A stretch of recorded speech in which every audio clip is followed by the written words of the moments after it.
'Twas on a cold and stormy night, the snow was on the ground. A sailor boy stood on the quay, his ship was outward bound.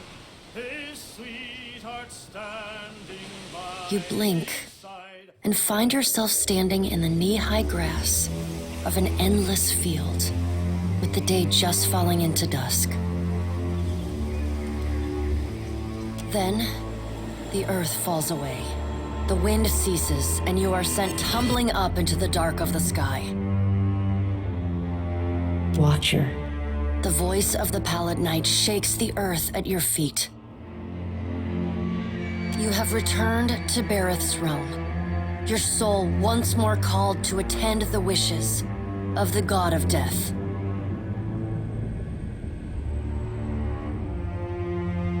Once again, you have spoken with the Child of Light. Tell me what you have learned.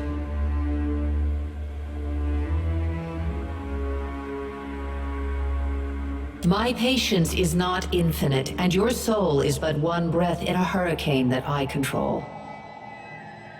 She closes the gap between you in a blink. This near, you realize the God of Death has a smell. Like dust and ozone, petrichor and cold, cold steel. Death comes for all in time. Or have you forgotten Archdruid Reston and High Ovate Arona? You killed Reston and convinced Arona to end her own life at my behest. And you are not my only agent in Aora. An icy smile briefly transforms the Pallid Knight's face. You may be the Watcher of Cadnua, the Hound of Aethys, the Herald of Berath, but you are still a mortal woman. Every time you defy me, I grow further inclined to disassemble your soul and scatter your essence to the farthest corners of the beyond once the task I have assigned you is complete. So have a care, Watcher. Intriguing. The Pallid Knight stares past you, pensive. Wael, attend. Tell me what your many eyes perceive. Her words ring out, and a heavy silence descends. In the silence breaks the murmur of countless voices. They speak all at once in languages both known and unknown to you. In the space beside Berath, an eye blinks open, followed fast by several more. They are round, keen eyes of Kith, the slit eyes of snakes, the small, dark marbles of birds, the bulbous lanterns of deep-sea fish. Here we are. A figure walks through the cloud of eyes as one might step through a door. It is an Orlan, then a pale elf, an ocean human, a Naga, each of them eyeless. They are Wael. This is the first interesting thing to happen in ages. And we do so love a riddle. The figure wears an Amawa's grin, and the many voices beneath its own titter. Some things must be lost to be found again. You knew that once, when you buried my scroll beneath the earth in Black Meadow. But it seems you have forgotten. We have read the book of your life, Watcher.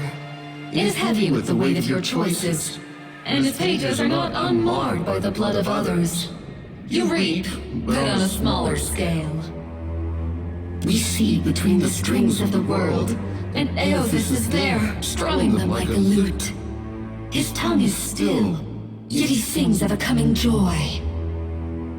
What tune he plays, we do not know. It is complex, ever-shifting.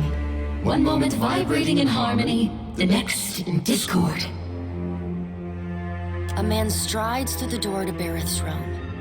Behind him lope wolves with lolling tongues, and jungle cats whose long tails twitch with every step. Galawain, the changeling, arrives. and he brings with him the wild heart of Eora's untamed places. Fast on Galawain's heels, a small wave of seawater washes across the tiles. It pours off the edge of the platform and cascades down into the beyond. From out of the water rears a glowing lure, then the head of a gigantic fish. The round black eyes of Ondra roll to meet yours. Eothas is nothing if not resourceful. I admire his nerve. In the changeling's voice, you hear the soft patter of rain on leaves and the rush of wind through treetops. No, he is a creature of the pack left long alone. Without our strength behind him, he is weak. If his journey leads him back to us, he has proved himself worthy of return to the fold. Aethys does not return to us. He returns to execute some grand plan. We must stop him. Ondra's voice rises like a tide, panic riding its crest. The doors lining the walls of Berath's realm slam open in unison.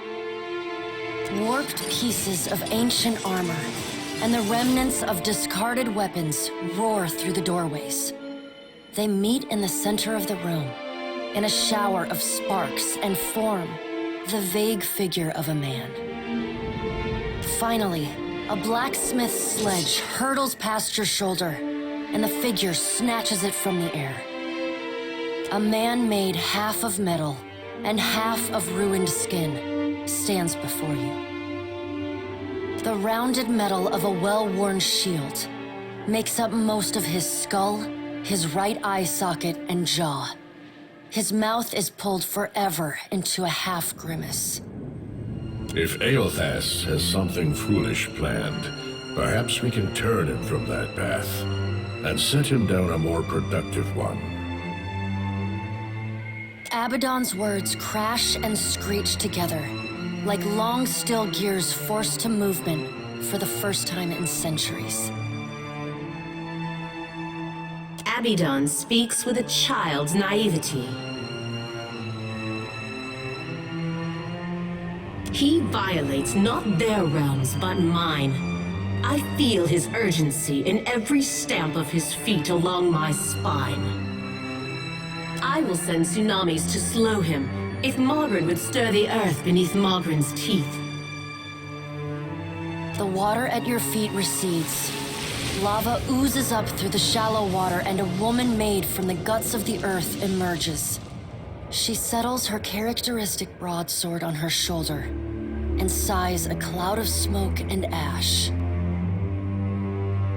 Magran returns. In the age when our steps carved valleys across the face of Eora, our bodies were impervious to all but the strongest attacks. I doubt fire and water will be enough to stop him. But I will bear down upon Eothas with all the heat and fury of the earth. If I must. The death of thousands now could prevent the death of millions later.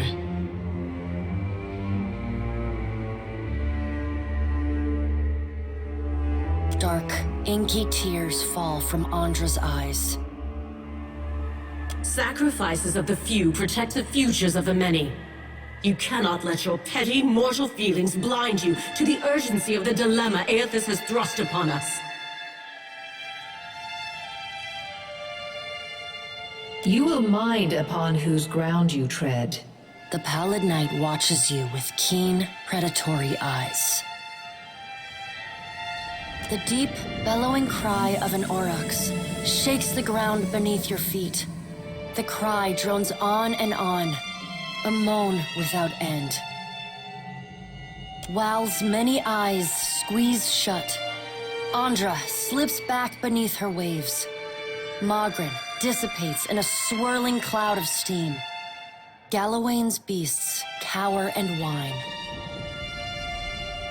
Only the Pallid Knight stands impassive. My end comes to all things in time. Should Aethys care to hasten the inevitable, I welcome his efforts.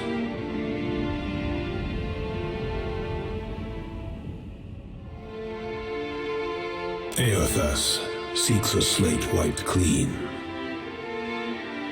Freedom from the endless revolutions of Berath's wheel. The final emancipation of the countless stolen mortal lives the gods hoard within themselves. The Child of Light will not choose the hour of my death. Magran tests the edge of her broadsword with a smoldering finger. He sows chaos in his longing for a radiant dawn. So much will be lost in the cacophony of fear his actions inspire. The crack of thunder rends the air. The gods fall silent. We can wait no longer to act. Speak with him, Watcher. Discover what it is he plans. Water begins to creep across the floor. It swells, runs swiftly, and catches at your ankles. You scrabble at the tiles, but it's no use. The current's pull drags you off the edge of Berath's realm, and into the fathomless beyond. You splash down in water so dark you can't see the bottom. Then, the water recedes, gone like a dream upon waking. The hard wood of your cabin's floor presses against your spine. The gods are gone, but you remain.